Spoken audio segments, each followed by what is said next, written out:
கிருதுமால் நதி கிபி 690 ஆண்டு அரிகேசரி மன்னனால் ஒரு கால்வாய் வெட்டப்பட்டு வைகை ஆற்றுடன் இணைக்கப்பட்ட ஒரு காட்டாற்றின் கதை இது. ஆம், மதுரையின் நாகமலை அடிவாரத்தில் இருக்கும் துவரிமான் பகுதியில் ஊற்றெடுத்த கிருதுமால் நதிதான் அந்த காட்டாறு. கிருதுமால் நதி எனும் காட்டாரை கண்ட அரிகேசரி மன்னன் சோழவந்தான் அருகே ஒரு கால்வாய் வெட்டி வைகை ஆற்றை அத்துடன் இணைத்தார். கிருது என்றால் தொடுத்து என்று அர்த்தமாகும். மாலை என்பதே காலப்போக்கில் மால் என்று மருவியது. கூடர் புராணத்தில் கூட கிருதுமால் நதியை பற்றி ஒரு பாடல் குறிப்பு உள்ளது. வேகமாதலின் வேகவதி என்றும், மாகம் வாய்ந்ததனால் வையை என்றும், தார் ஆகலால் கிருதுமாலயதாம் என்றும், நாகர் முப்பெயர் நாட்டு நதியரோ, அதாவது வேகமாக பாய்வதால் வேகவதி என்றும், திருமாலின் ஒரு திருவடி சத்தியலோகம் சென்று அங்கிருந்து நீர் வையத்தில் விழுந்ததால் வையை என்றும், அதன் ஒரு பிரிவு கூடலழகருக்கு மாலையாக அணிவிக்கப்பட்டது.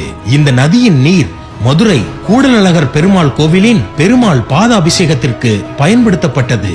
மதுரை வழியாக பல ஆண்டுகள் பாய்ந்து ஓடிய கிருதுமால் நதி துவரிமானில் பெருக்கெடுத்து ஓடத் தொடங்கி மதுரையின் விராட்டிப்பத்து, பொன்மேனி, எல்லிஸ் நகர், தெற்குவாசல், சிந்தாமணி வழியாக சிவகங்கையை தாண்டி ராமநாதபுரத்தில் கீழவலசை பகுதியில் குண்டாற்றில் கலக்கிறது. மதுரை, சிவகங்கை, ராமநாதபுரம் வழியாக பாய்ந்து ஓடும் இந்த கிருதுமால் நதி 15,000 ஏக்கர்களுக்கு பாசன நீராக ஓடியுள்ளது. சிவகங்கையில் 13 குளங்கள், விருதுநகரில் 30 குளங்கள், ராமநாதபுரத்தில் 3 குளங்கள் என்று 3 மாவட்டங்களுக்கும் நீர்நிலைகளின் உயிர் நாடியாக ஓடியுள்ளது இந்த கிருதுமால் நதி. 1970கள் வரை மதுரை நகரினுள் ஓடிய இந்த நதியின் அகலம் 20 முதல் 50 அடி வரை இருந்துள்ளது. அக்காலகட்டத்திற்கு பிறகு மதுரை நகரினுள் ஓடிய கிருதுமால் நதியின் கரைகளில் ஆக்கிரமிப்புகள் அதிகமாக தொடங்கியதால் நகருக்குள் நதியின் அகலம் கொஞ்சம் கொஞ்சமாக சிறிதாக தொடங்கியது. 1994களில் மதுரை மாநகராட்சி கழிவு நீரை நதியின் பாதையில் திறந்துவிட தொடங்கியதால் மெல்ல மெல்ல மாண்டது இந்த கிருதுமால் நதி. கிருதுமால் நதியின் தற்போதைய நிலை மதுரையை சுற்றி ஓடும் 13 கிலோமீட்டர் நீள சாக்கடையாக காட்சியளிக்கிறது. அதனால் பயனடைந்த 46 கண்மாய்களும் வறண்டு போனது. கிருதுமால் நதியின் பாதையில் செல்ல வேண்டிய தண்ணீர் முள்ளிப்பள்ளம் அருகே அரிகேசரி கால்வாயில் தடுப்பணை ஏற்படுத்தி கூத்தியார் குண்டுக்கு திருப்பி விடப்பட்டுள்ளது. அந்த அரிகேசரி கால்வாயே தற்போது நிலையூர் கால்வாய் என்று அழைக்கப்படுகிறது.